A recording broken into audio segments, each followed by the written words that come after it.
Gran parte de la economía actual se la debemos en parte a la revolución industrial, y es importante saber de dónde viene todo esto, la economía y el movimiento obrero. Por todo esto, vamos a alimentarnos un poco sobre historia universal y a ver primero qué es la economía.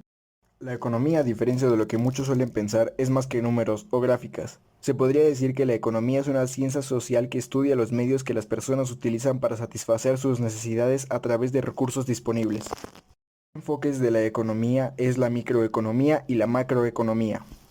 La microeconomía se define como la perspectiva de la ciencia económica de analizar el comportamiento y sus determinantes de las llamadas unidades económicas individuales como hogares y empresas. Analizan sus ingresos y gastos y la forma de interactuar con los mercados.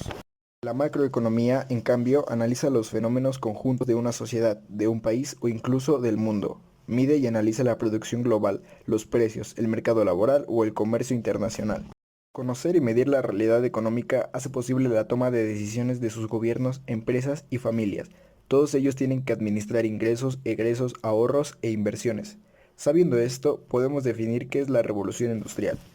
La revolución industrial es un periodo histórico en el cual se desencadenaron significativos cambios en las formas de producción que de manera paulatina convirtieron la mayoría de los países del mundo en sociedades industriales. Se caracterizó por el uso de nuevas tecnologías aplicadas a la producción en masa. La primera invención que permitió esta nueva forma de producción fue la máquina de vapor, cuyo combustible era el carbón.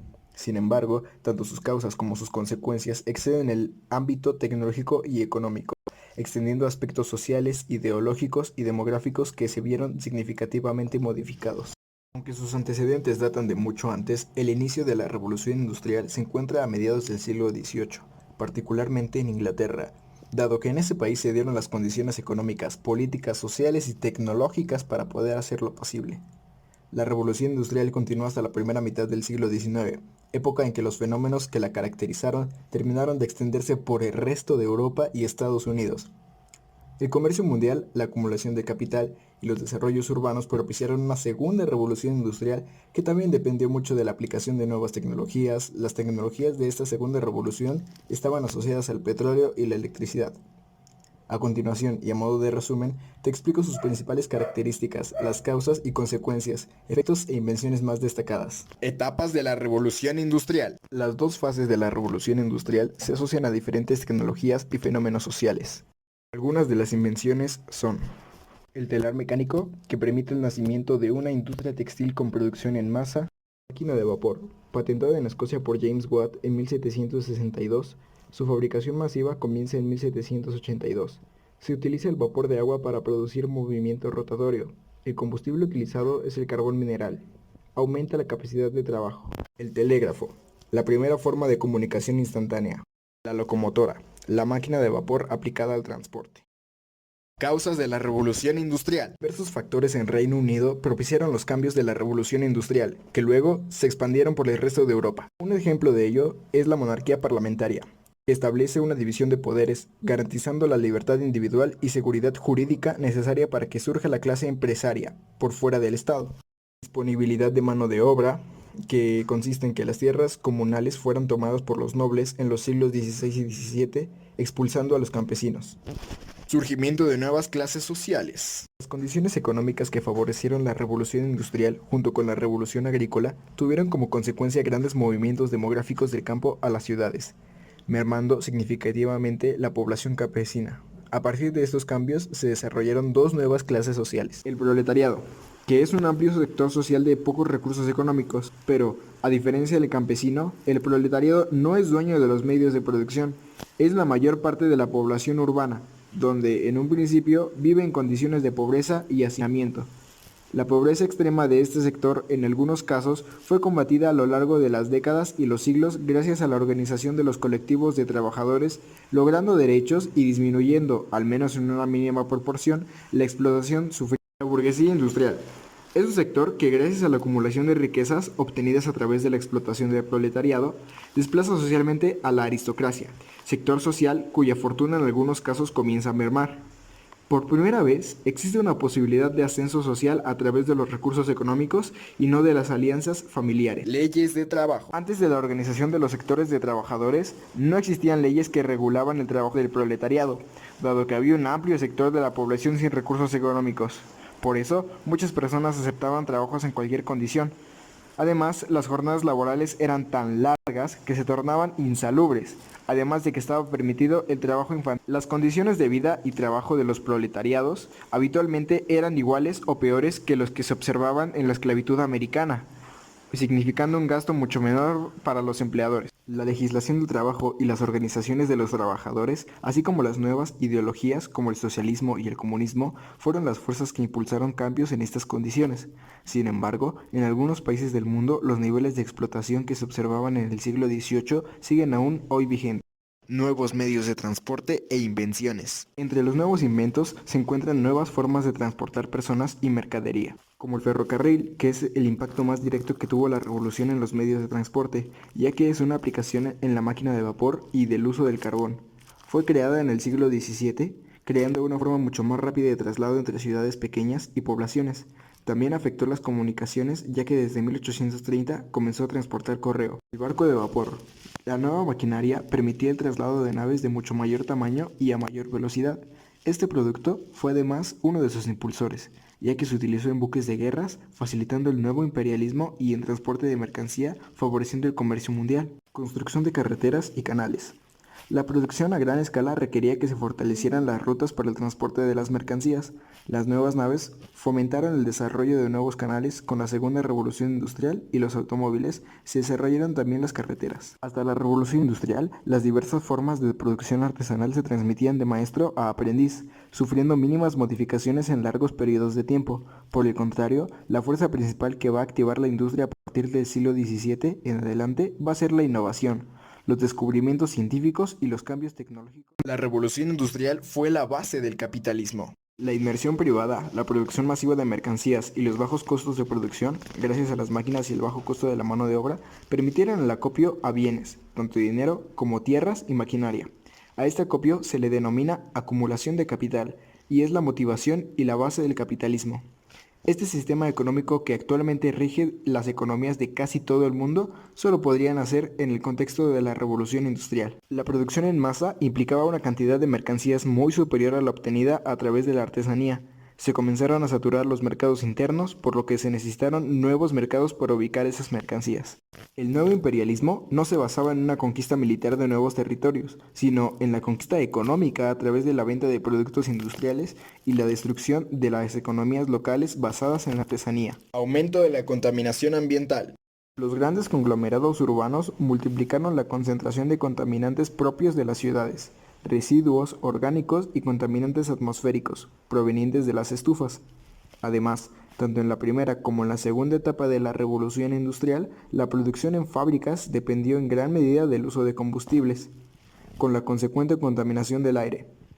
Por otro lado, la producción excesiva de mercancías comenzó a tener como efecto una más rápida producción de residuos. El consumismo. La producción artesanal tiene como objetivo la obtención de productos únicos que habitualmente son utilizados durante largos periodos de tiempo, hasta el punto de que el mismo producto suele ser pasado de generación en generación. Es decir, que una producción lenta requiere un uso y consumo a largo plazo.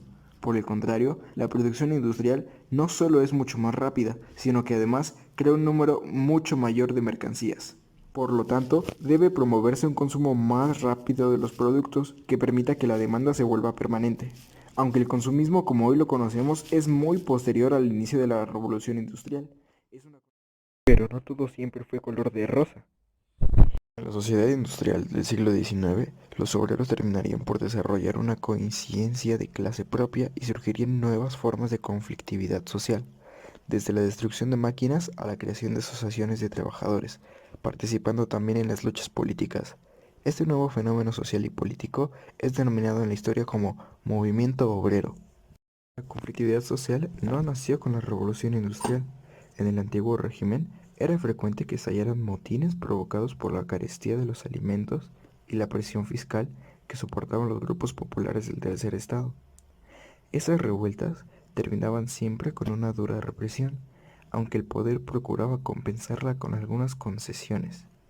Pero la industrialización trajo, además de la creación de nueva clase, que son los obreros, nuevas formas de acción y conflicto social. Las revoluciones políticas liberales abolieron las cargas feudales a las que estaban sometidos los campesinos y las regulaciones gremiales de los artesanos. Además, el liberalismo estableció la libre contratación y la prohibición de que existieran organizaciones que agruparan a los trabajadores. Las contrataciones y las relaciones laborales se debían establecer de forma individual entre el patrono y el trabajador, según las leyes de la oferta y la demanda de trabajo. Como la mano de obra era muy abundante a causa del éxodo rural de los campesinos en busca del trabajo en las ciudades y de la salida de los artesanos de los gremios abolidos, los empresarios hicieron contratos con bajos salarios, pero, además de la nueva economía industrial, se caracterizaba por crisis periódicas que hacían crecer el desempleo. Así pues, surgieron nuevos y constantes motivos de conflicto social. La concentración de un elevado número de trabajadores en las fábricas y en los barrios obreros facilitó la movilización del proletariado y la creación de organizaciones para defender sus derechos.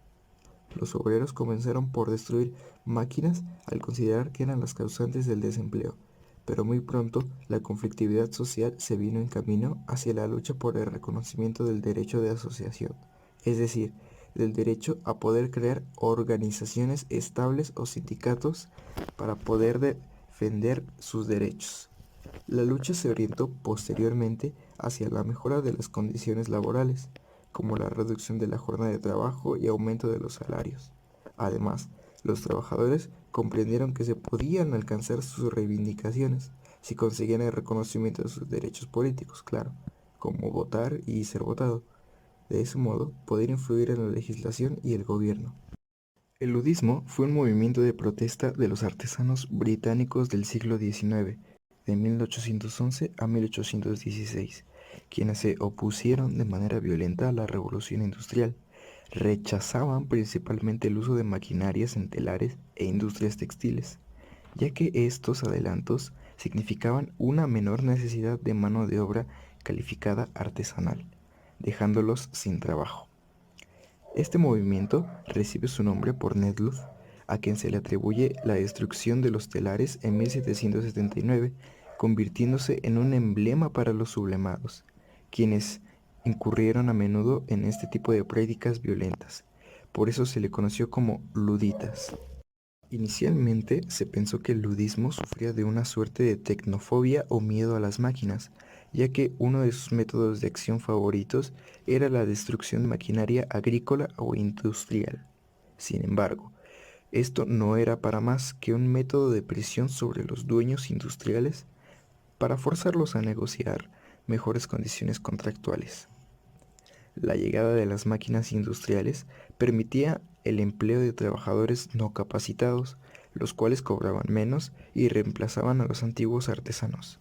Pero no solo se luchaba por conservar el trabajo frente a las máquinas que prometían desplazarlos, sino por un lugar más digno en la sociedad para las clases obreras y artesanales. Los luditas no tuvieron un éxito inmediato, pero inspiraron las acciones posteriores de un tal capitán Swing en 1830, quien dirigió a sus tropas contra las máquinas trilladoras del campo debido a motivaciones similares. En ese contexto, el ludismo surge como uno de los primeros movimientos de protesta de la clase obrera, preludio de muchos otros por venir y que dieron pie a otros mayores, como el sindicalismo, el anarquismo o incluso el comunismo, durante el siglo XX. El cartismo fue un movimiento de protesta popular que tuvo inicio en 1836 y fin en 1848. Expresaba el enorme descontento de las clases obreras por la coyuntura económica, política e industrial, fruto de la revolución industrial y de las guerras napoleónicas. El movimiento tomó su nombre de la Carta del Pueblo, The People Charter en inglés, por lo que se le llama cartismo, elaborado por sus líderes y en el que expresaban su deseo de tener 1. Voto universal y secreto para los hombres mayores de 21 años, cuerdos y sin antecedentes penales. 2.